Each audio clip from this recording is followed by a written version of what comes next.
Grindtime Sports in the Morning with Baldhead and DB. On this Wednesday morning, it's grind time.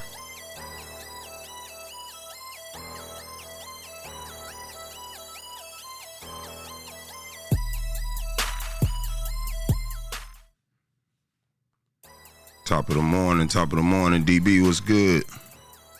Man, what's going on? Top of the morning, man. What's going on with you? Pretty good, my brother. How you doing? How was your night? Man, my night was one of them, man, late night, early morning type deals, man. Okay. That's what's up, man. Well, you made it to another day, brother. God bless you. Oh, yeah, same to you, big brother. Yes, sir. We are the Grind Time Morning Show. I'm Baldhead. This is DB. We bringing you sports talk in the mornings, preferably NBA talk, but we talk other sports as well, boxing and football when we have the news for it. But right now it's the NBA season and it's in full blast, man. I know you saw that double OT thriller last night with LA and Milwaukee, DB. Did I? I didn't even blink for it. Eyes was buck wide open. I couldn't miss not one part of it. I'm commentating and watching at the same time, talking to the TV, man. Oh, okay. Sound like you had two jobs last night then. Oh, man, let me tell you. Sound like you pulled the double. Oh, yeah, double whammy, baby. Double whammy. Double whammy. Okay. Man, they brought them dogs out. Them dogs came out last night. You hear me? Yeah, man. And the dogs, he talking about the Lakers versus the Bucks in a double overtime thriller last night, man. The no LeBron, no problem for AD and the Lakers. The Lakers win it anyway in the double overtime thriller. Now, DB, they was down by almost 20 points. So I believe they were down 20 points in the fourth quarter. And the Lakers managed to pull that comeback off. How did they do it? Man, they had got that momentum going. They knew what it took to do it. I actually seen it. It's like I see this stuff happening before it happens. Okay. And then it's like they would listen to me talk to the TV, man, because everything I was saying, they got to doing it. But when they came down, they started back to scoring. They got back on the roll, got back to going. The defense couldn't hold them off. They looked like they was gassed. Who you talking about? The Bucks? The Bucks. Yeah, the Bucks was gassed in the end of that game. The first overtime, it looked like Lillard was trying to turn it up a little bit just to take it over, but that second OT, he was truly gassed, clearly. Yeah, he was truly gassed, and they locked in, man. They had locked in. You know, AD, he did his thing. AD was shooting that thing from a 3-point line, spread the flow. I was pretty impressed with those shots that he was putting up. Man, then you had Reeves. Reeves came, he did his thing. The whole team overall came out to play, and it's like they had that fourth quarter closeout. Like they knew what they was doing. Like they knew where they wanted to be and where they was going with it, and they got to where they wanted to go when they wanted to do it, and they did it. And they got the stops that they needed. Oh, man, them boys was dogs out there last night. Yeah, D'Angelo Russell showed up in that game. He had 29, 12, and 7. So D-Lo showed out last night. Hachimura had a double-double too, 16 and 14. There go your boy Hachimura. Did he play some good defense last night? Oh, yeah, he played some good defense last night. He did his thing. You know, everybody, Reeves, shout out to my man. Reeves, man. Well, Reeves got 29, 10, and 14. 29, 10, and 14. Triple-double for Austin Reeves. Triple-double for Austin Reeves. And let me tell you, he hit the game dagger to close them boys out. Shout out to Reeves, man. That's what I'm talking about, man. Yeah, he hit that double open. Yeah. He hit that 3-pointer in double overtime, and that did pretty much seal the deal for the Bucks. It sealed the deal. You know, you had D-Lo. He had 29, 12, and 7, almost giving you another triple-double. Yeah, but you're talking about double overtime triple-double. So, hell, honestly, almost everybody should have had a triple-double. Well, with the way the game was going, everybody was tired. Everybody was flat. Everybody was beat. But we just had that extra oomph to us. We had the extra dog in us. That extra heart, that extra drive, that extra push, that extra determination to come out and get it. And that's what we did. When it came to blocks, crashing the boards, getting that rebounds, deflecting the transition to get back down court and get that ball in that hoop. That's what we did, and we knew we couldn't let them take this home. We had to come in their house and show them who's boss and let them know now it's a mind game now. Now we got you mentally. Also, it's on the court because we didn't came to your house this time and we took it over and we didn't did it without LeBron. So we own y'all. Watch out. It's been a lot of talk lately about LeBron being a problem with the Los Angeles Lakers. AD was able to lead them to one of the better comebacks of the season, and then it turned out to be probably one of the best games of the season for a lot of those Lakers, with Austin Reeves having a triple-double like that. I don't think I've seen a stat line as good as that from him. Could LeBron be slowing down the Lakers' offense to a degree? Well, I'm gonna say this first, man. Shout out my man's big dog AD, Anthony Davis, man, dropping 34 points, 23 rebounds, 4 blocks. Yep. Big man game. Very aggressive tonight. Last night. Good way to defend the paint. Good way to come out, show your thing. You know what I mean? Show you had that dog in you, man, and stop the talk. This is the number that you should be putting out every night. This is what you should be doing against everybody.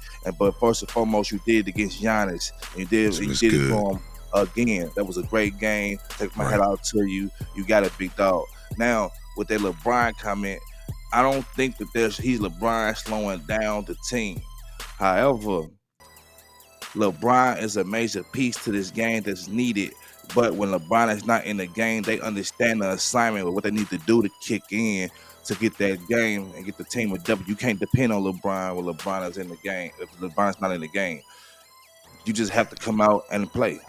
That's what I was asking. Is LeBron at the point in his career where he's like a special situational player, where that offense was fluid last night with those younger players and with AD leading it? I'm just wondering if LeBron could be used in special circumstances, like towards the end of the games, maybe closing out towards the end of the fourth quarter if the game is tight. Maybe you insert LeBron, but maybe dial back his minutes a little bit early in the first half. I'm glad you said that, because you actually just threw it right out my mouth. If it was me, you're right. I would allow Brian to sit out. Depending on how the game was going and who we're playing against, I would have Brian to sit out to the second half. Let him come in fresh after the second half to put the dagger in him. Because who gonna stop that freight train coming to the hoop with fresh legs and has the air in his body to get to where he needs to go. No one's gonna do that, but no one's doing it really when they're rejuvenated and they're fresh. It's just not a good business decision, not at all. Yeah. So it's not good business decision. So no one's gonna do it if he's fresh in the game and everyone's flabbergasted. It's not just gonna happen, and we'll close out every game with no doubt about it. If that went down like that, let the guys come in, do what they need to do, the young, fresh legs, whoever else, let them rotate that ball, do what they need to do. Some games we might need LeBron to come in and set the tone for a team. That is true, that is possible.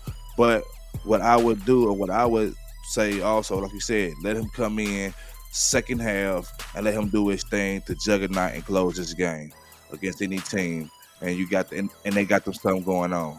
Could LeBron be possibly going to the bench?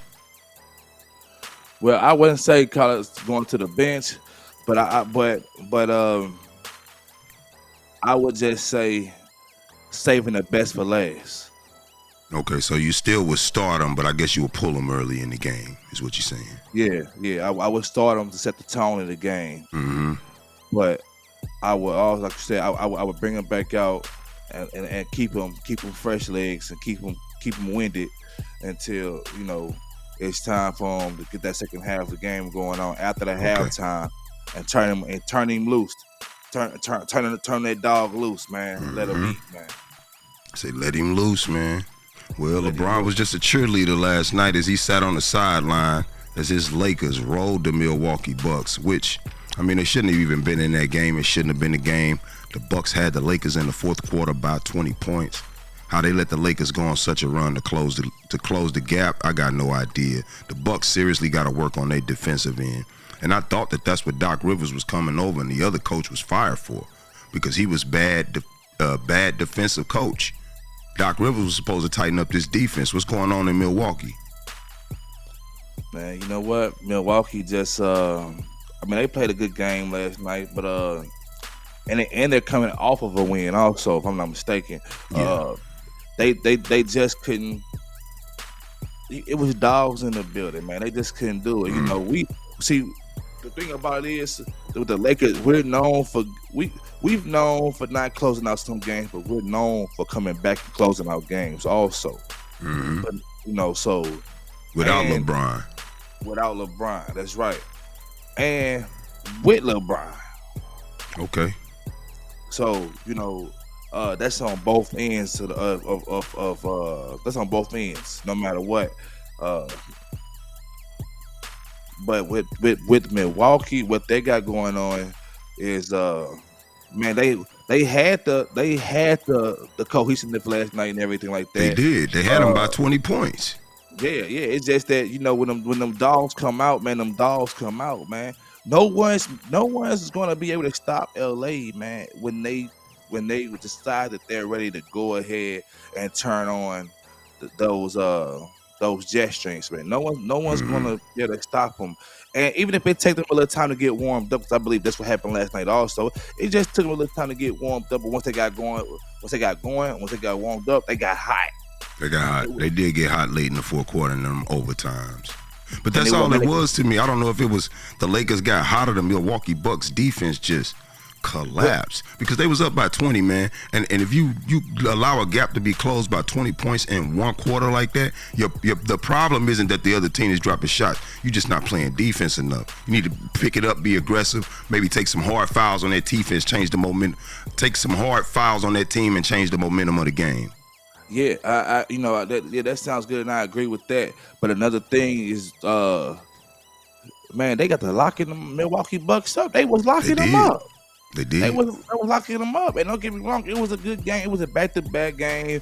Dame had hit a three in the fourth quarter to he kind of scared us a little bit, man. Because they swung the ball at the last. He went over around a three-point line, and they found Dame over in the corner, and he hit the shot. AD jumped out on him, but he was too far out. And because they was crashing the boards, and Dame managed to pull off the shot, right? Which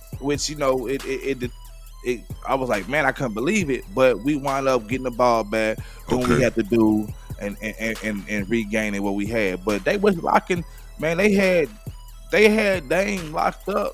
Reese is all in his grill last night. Reese is all in his grill. You had AD defending the paint. I saw Dame do a couple slams in that game and everything, man. Dame looked like he was on fire early in that game, and Austin Reeves locked him down in the end. That's crazy. Locked him up, like he was the sheriff. Like he was in trouble, like he was the police. That's right. You hear me? AD gave Giannis some problems down there. You know what I mean? Like they picked them apart. They couldn't stop them. They picked them apart, and as long as they had the momentum, like I said, the Lakers had more drive and determination to get it done, and they had a little more win, which brought home the W, and they had the edge. So yeah, they did that. Yeah, they did. Yeah, the Lakers pulled that out over the Bucks, man. Shout out to the Lakers. Double overtime win last night. 128-124. Lakers improved to 40-32. The Bucks fall to 46-26. Both teams seem to be all right going into the playoffs right now. The Lakers play tonight. They play the Grizzlies tonight. Maybe LeBron can show up for that one, DB. Well, you know what I'm saying? We'll see. AD, I don't know if AD, he was a little banged up last night. And I was actually impressed. AD fought through the bangs and the bumps and the bruises. He fought through them. You kind of even seen him limping a little bit. And a couple of teammates, talk to him and even give him the props that they seen what he was going through and how he was just fighting through it, and he got the job done no matter what. That's so I don't know if he'll sit out tonight. I haven't heard anything about it, but he may start tonight. He may not. LeBron may start tonight. He may not. But if I think if LeBron play, AD might not play. Or they both might not play. It's the Memphis Grizzlies, and Ja Morant not playing. The Grizzlies kind of in tank mode because they know their season over, so they should be able to rest somebody. Yeah, and then they might be able to just put in Hayes, and the AD sit down, rest. Get his little break time on, and then just come out. Let Officer Reeves and them just do their thing, just turn them loose, Right. And bring home the W, But this is the thing, we can't count the Lakers out no matter what. Like they say, like AD say, every game from here on out is a playoff game to us. It is. We can't count the Lakers out. I never count the Lakers out, no matter what, who we against. Even if they down by 20 in the fourth quarter. Even if they down by 20 in the fourth quarter, the game rider, ain't over. Bro. I'm a rider, and the game ain't over till it's over. One thing about it, I heard a couple. I heard Skip them saying, him and Paul Pierce saying how, go ahead, let LeBron sit out because it's the automatic L already. Nah. If I could have called into the show or said what I could have said to them guys, I'd have told them they was crazy, man. I'd have told them they was crazy. And if we got to show them again, we got to show them again. And we're going to show them again. Until we can't show them no more. Until we get all the way to the home and we take that trophy home and get that ring. Let's add them up, baby. Lakers game. LeBron heading for his 5th rings with these lowly Lakers. I'm sure he was impressed last night seeing that. 128-124 over the Bucks. We also had another game last night, couple of powerhouse Western Conference teams. The Dallas Mavericks versus the Sacramento Kings. Kings take the L. I think this is their second loss in a row, actually. 132-96 to the Dallas Mavericks. Dallas was led by, obviously, their superstar guard, Luka Doncic, 28, 6, and 11. Followed up by Kyrie with 24, 8, and 3. Tim Hardaway Jr. pitched in with 22, 6, and 3. Yeah, the Mavericks looked unstoppable to me last night. And I told you, over the last 3 or 4 games, we've been watching the Mavericks. Man, they a dangerous team in the Western Conference, and they just passed Sacramento yesterday. They were tired with their record. Dallas now has one more win, so they moved up one slot in the playoffs over the Kings. Oh, yeah, they was shooting that ball crazy last night. The way they was shooting that ball, they was shooting it from all over the floor. It was. Come on, man. They was shining it like a bag of chips. Yeah. It's a dangerous team going into the playoffs, DB. They dangerous. It's a dangerous team. They did what they wanted to do. They scored. They scored in the paint. They scored from the 3-point line. They got the stops. They had the drive. They was running. Them boys was running and gunning. And it just wasn't nothing that they could do with the Kings could do with them. It's like they sucked the spirit out of them, man. Pause. That's right. Pause. and they just couldn't do nothing with them. They couldn't do nothing with them. Before you knew it, it was over with. The way they were shooting the ball, they knew they was in trouble, man. And yeah, the Mavs been pretty hot on the shooting side of the game. They've been having regular 2 or 3 20-point scores almost every night. The Kings had a pretty decent stat line down pretty much across the board. Nobody scored over 20 points on Sacramento, but they had a 17-point score. Fox with 18. Monk only had 10. Ellis had 10. Monk been having some dry games lately. He ain't really been showing up. Sabonis almost another triple-double, so he did his regular everyday thing.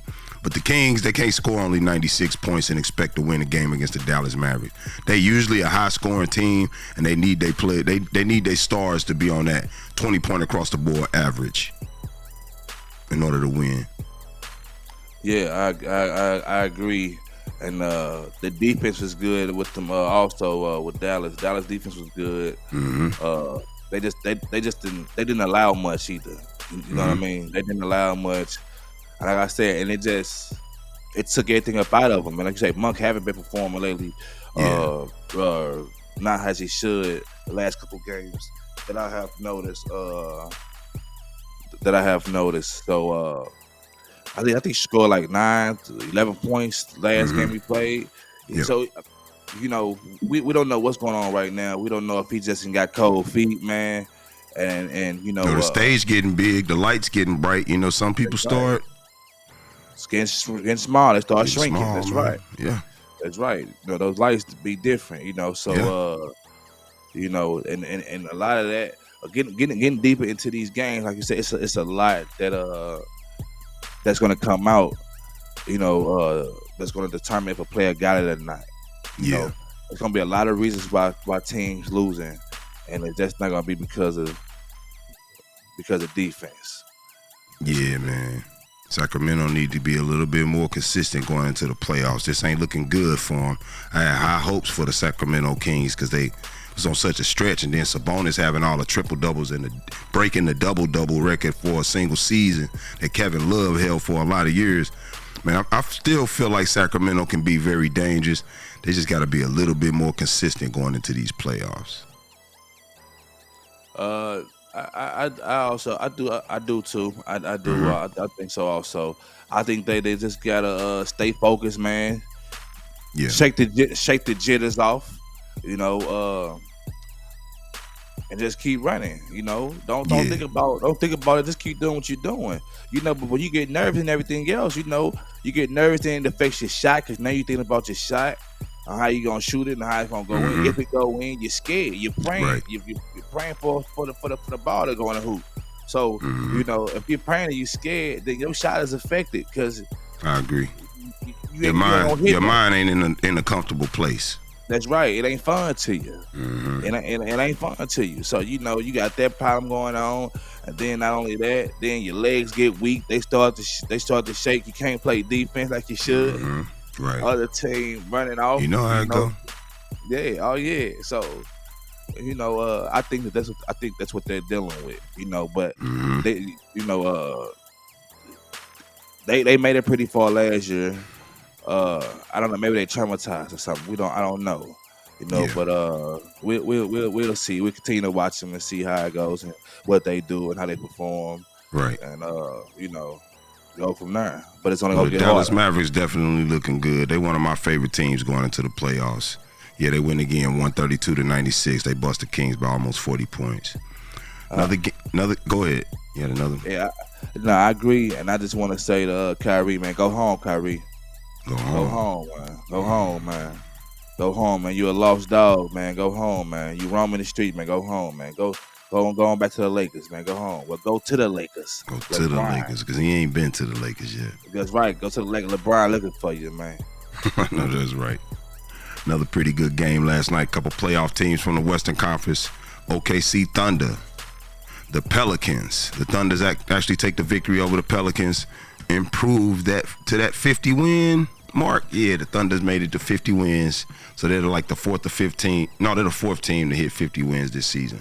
119-112 over the Pelicans. The Thunder improved. How you think the Thunder looking going into the playoffs, DB? Are they still looking as dangerous as we thought they was a couple of weeks ago, or are they kind of cooling off a little bit? I say they kind of cooling off a little bit. I just think that they had I think that the Pelicans didn't play no defense really. They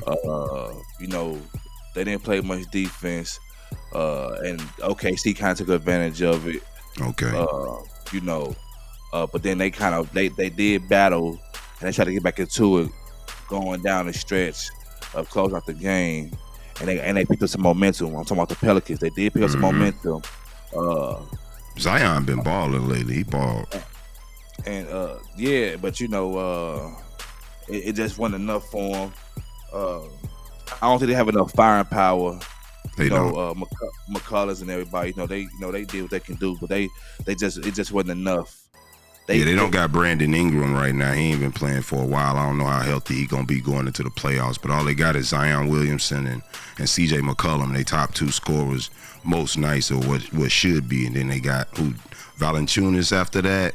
Marshall off the bench, Nance Jr. Yeah, they just don't got a lot of scoring on that team, especially without Brandon Ingram. Yeah, and I agree. And then OKC, so they shot the ball better tonight, a little better tonight. When they had more points in the paint. Like I said, the Pelicans they seem like they got a little tired also, and the defense just wasn't there. I was watching them play, and they a couple shots. Guys just putting their hand up from a distance, like so empty even doing that. So I just think that I think they didn't have enough. They didn't have enough power. Period. Okay. They didn't have enough horsepowers. The Pelicans. Yeah, that's right. Even with Zion having that almost triple-double, that monster game he had last night, 29-10, 5 rebounds away from a trip dub. Yeah. But I think the OKC, I do think that they're in trouble though. I think OKC gonna have a run for their money. Mm-hmm. Yeah, definitely. I think they got some problems to look towards. And it ain't safe. Even being the higher seed, they just such a young team that, like in this game, 119 to 112 against the Pelicans, Pelicans barely lost this game going into the playoffs. Zion Williamson had a monster ball game. They missing one of their stars. OKC to me could lose to a team like the Pelicans in the playoffs. It's a team like that could beat them, because OKC going into the playoffs, they don't have a lot of playoff experience. They going in with butterflies. You know what I'm saying? They really don't know what to expect. And now the expectations get real high of you because you did so good in the regular season, and it become hard to perform when them lights get bright. I agree. It's hard to perform when the lights get bright. Mm-hmm. And like you said, the experience is not there. So, and I just think they're just too small altogether. Yeah. Honestly. OKC? Yeah, OKC. I think they're just too small altogether. Yeah. I don't think they got enough meat on their bones in that either. In all honesty. Yeah, ain't no girth on them guys. Bunch of skinny guys in OKC. They do get the win over the Pelicans last night, 119 to 112. Another game we had the Golden State Warriors and the Miami Heat. Steph Curry and the Warriors get the win, 113 to 92 over Jimmy Butler and the Heat. Jimmy Butler and the Heat very up and down going into the playoffs. We know what the Warriors are barely making the playoffs right now. Do you think the Warriors get in? And if they do get in, DB, how well do you think that they can do in the Western Conference? I mean, they do got Steph Curry.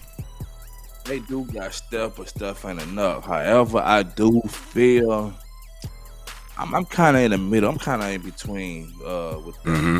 It ain't good to straddle a fence to play, to play the middle, man. But I'm just having mixed signals with them, man.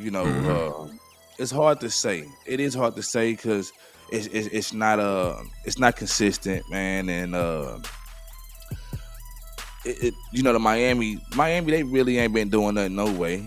Right. Honestly, they've been off their game, and then like you said, one of their players got hurt. So I just don't think that even though they got Steph, the whole team had to really just kick in. They had to really kick in and understand what's on the line. Right. If they're gonna pull it off. I don't have much faith in them. Yeah, my window is real. My window is real small with them, man. It's real small window. I ain't gonna count. Yeah, because even if they do get in the playoffs, I think they out real early in the playoffs. And honestly, I think they should want to be out early in the playoffs, because even if they make it to the second round, they're not doing anything this year. No, I don't see them doing nothing either. It's too much going on, and they don't have a big. They don't have a big for one. You know what I mean? They don't. That's gonna play a big part. You don't think Draymond tough enough to play a big man? Draymond, he got a big tough man personality. He does, but he's not. He's not big enough. Not big enough though. He's not big enough though. You know what I mean? Draymond, he's so tough, and he has such a big man game that Draymond he started to play. He started to do stuff he shouldn't be doing in the game. Right. You know what I mean? Stuff that negatively impact the Warriors. That's right, and it cost them. Right. You know, and it shows because his frustrations get to him. You know what I mean? It's almost as if he wished that he had grown another 5 feet or something, because he can't do and control them boys and everything how he want to do it. But you know, for facilitating, he got that. We give him that. For us bringing that, you know, that tenacity and that meanness to the game, I give him that. But he's just too little. He's not big enough. He's not big Dre enough. ain't big enough. Too small, baby. Too small. He gonna have some major problems under that hoop, and he's liable to fall out. Right. Well, he was big enough last night for sure to beat the Miami Heat, Jimmy Butler and them, but they just don't have a lot of scoring on that team. Jimmy Butler being their best player, man. Miami needs some real scores down there. But yeah, the Warriors take that game 113-92 over Jimmy Butler and the Miami Heat. Okay, and that was pretty much all of the games that were on last night. We had the Thunder game, we had the Mavericks and the Kings, we had the Lakers and the Bucks, and we had the Warriors and the Heat. 4-game slate last night. And we back, and it's Wednesday morning. I did have one more story that I wanted to bring up. And it's about the NIL money. It's about the college athletes, man. The NIL money is keeping athletes in college, basically, especially the women's athletes, because they make more money in college than they actually do when they go to the pros, to the women pros. And it's changed college sports forever. Some of the players, they earn more in college than the pros. Do you think that this trend could end up on the men's side of the game, and a lot of the men basketball players could start wanting to stay in college like the females? Because, like, for case in point, Caitlin Clark earned $3 million this season as a college athlete. Angel Reese, the one that plays for LSU, she earned $1.8 million. And Flau'jae Johnson, she earned about $1.1 million. So these athletes are earning a lot of money in college. And this is just 1 year, DB. If they come back next year, they stand to make the same type of money. So potentially, I mean, Caitlin Clark, she's in her senior year. She's not eligible to play anymore after this year. But she still made $3.1 million. And there's a chance that they won't even make that type of money even as stars in the WNBA. So to answer that question, do I think the guys, will it start affecting the guys, or will the guys start doing it also? I think that the NBA play. I think they do pay differently. Way better. You're way better. You know what I mean? So I don't think that it could, have the guys doing it, because like you say, it pay better, and their goal and their aim is to get to the NBA, because especially if they're good, the bag is different, right? You know what I mean? So it's a check that they cutting out the gate. So I don't think that it's going to roll over to the guys, but for the women, I can see them, lingering around a little bit more than they should. But I think also to come, I don't think that's going to stay like that for the women also, for us with that money, because it's so much attraction that's coming to this game now for this WNBA thing with the women that's actually balling out. Not saying that our women has not been balling out in the past history, but times are changing, and it seems like the times are changing for the good, and the light is being shined brighter on the women's game. On the women's game, I agree. You know what I mean? It's growing a little bit, but they're not gonna make up the pay that their counterpart, the men, are getting. The game just is not the same. It's night and day, if you ask me. But yeah, shout out to the women that are actually getting to the bag in college, like Caitlin Clark, like Angel Reese, Flau'jae Johnson.